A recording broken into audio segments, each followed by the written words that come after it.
Hi guys, welcome back to filmy stock. Mass జాతర review కాదు, hour view.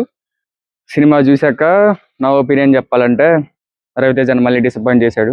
నాకు అస్సలు నచ్చలేదు.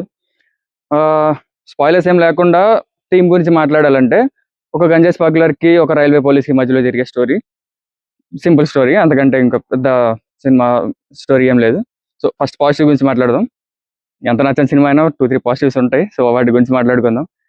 మెయిన్ పాజిటివ్, సెకండ్ హాఫ్ లో కొన్ని సీన్స్ బాగున్నాయి, కొన్ని సీక్వెన్సెస్. దాంట్లో మెయిన్ గా సెకండ్ హాఫ్ లో విలన్ వాళ్ళ ఫ్యామిలీతో ఒక సీక్వెన్స్ ఉంటుంది. అది యాక్షన్ కొరియోగ్రఫీ కానీ, బీజిఎం కానీ, అక్కడ రవితేజన్ యాక్టింగ్ కానీ చాలా బాగుంది. సినిమా మొత్తంలో ఇది కదా మాకు కావాల్సింది, రవితేజన్ ఎక్స్పెక్ట్ చేస్తుంది అన్నట్టు ఉంది ఆ సీక్వెన్స్. అండ్ నెక్స్ట్ క్లైమాక్స్ కూడా బాగానే ఉంది. అంటే మెయిన్ ఇది సినిమా మొత్తంలో హైలైట్ అయితే ఆ సీన్. క్లైమాక్స్ కూడా ఓకే, బాగానే ఉంది. అండ్ సాంగ్స్, చక్రి గారు ఏ వాయిస్ తో ఒక సాంగ్ చేశారు, ఆ ఒక్క సాంగ్ తప్ప సాంగ్స్ కూడా ఏమంత బాగాలేదు.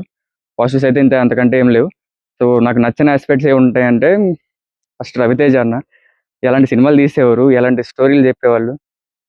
అసలు దీంట్లో ఆ స్టోరీ సెలెక్షన్ కానీ, ఈ రీసెంట్గా వచ్చిన సినిమాలు వింటేజ్ రవితేజ అని చూపిస్తాం అన్నారు కానీ 2-3 డైలాగ్స్ పెట్టారు. అవి కూడా ఏదో ఫార్మాలిటీకి పెట్టినట్టున్నాయి కానీ నాకేమంత ఎక్కలేదు. అండ్ తెలంగాణ యాక్సెంట్ పెట్టారు, అది సెట్ అవ్వలేదు.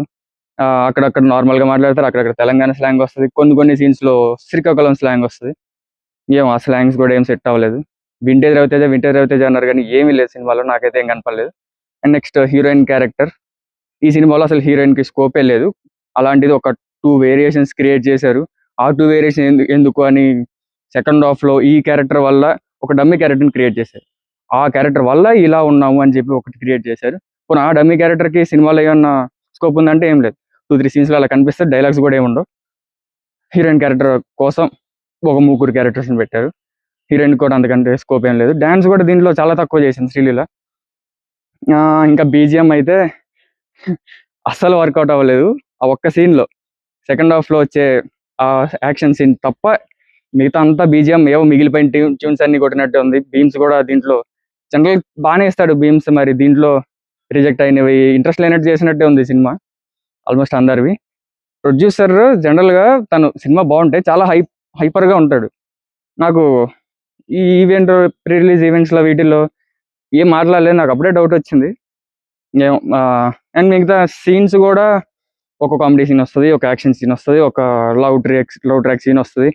అలా వెళ్తూ ఉంటాయి కానీ ఏది ఎంగేజింగ్గా లేదు. వస్తున్నాయి, చూస్తున్నాం, అలా వెళ్ళిపోతున్నట్టే ఉంది కానీ ఒకటి కనెక్ట్ అయ్యేలా లేదు. విలన్ క్యారెక్టర్ అది మాత్రం చాలా బాగా అనిపిస్తుంది. అంటే తను క్యారెక్టర్ కాదు, తను చాలా బాగా చేశాడు. నవీన్ చంద్ర యాక్టింగ్లో వేరియేషన్ ఉంది, క్యారెక్టర్ డిజైనింగ్ బాగుంది, అదొకటి చాలా బాగా చేశారు. కానీ మిగతా క్యారెక్టర్స్ అన్ని డిజైనింగ్ కూడా బాగాలేదు. అంతే. ఇంకా ఏమో, రవితేజ అన్న ఈసారన్నా మంచి సినిమాతో వస్తారేమో, చూద్దాం. సో అది మాస్ జాతర చూశాక మా ఒపీనియన్. మీ ఒపీనియన్, సినిమా చూస్తే మీ ఒపీనియన్ ఏంటో కూడా కామెంట్స్లో మెన్షన్ చేయండి. చూద్దాం ఏం మ్యాచ్ చేయను. ఇంకా మీకు ఏమైనా నచ్చిన సీన్లు ఏమైనా ఉంటే అవి కూడా మెన్షన్ చేయండి. నెక్స్ట్ ఫిల్మీ అప్డేట్స్లో కలుసుకుందాం. Thank you, by.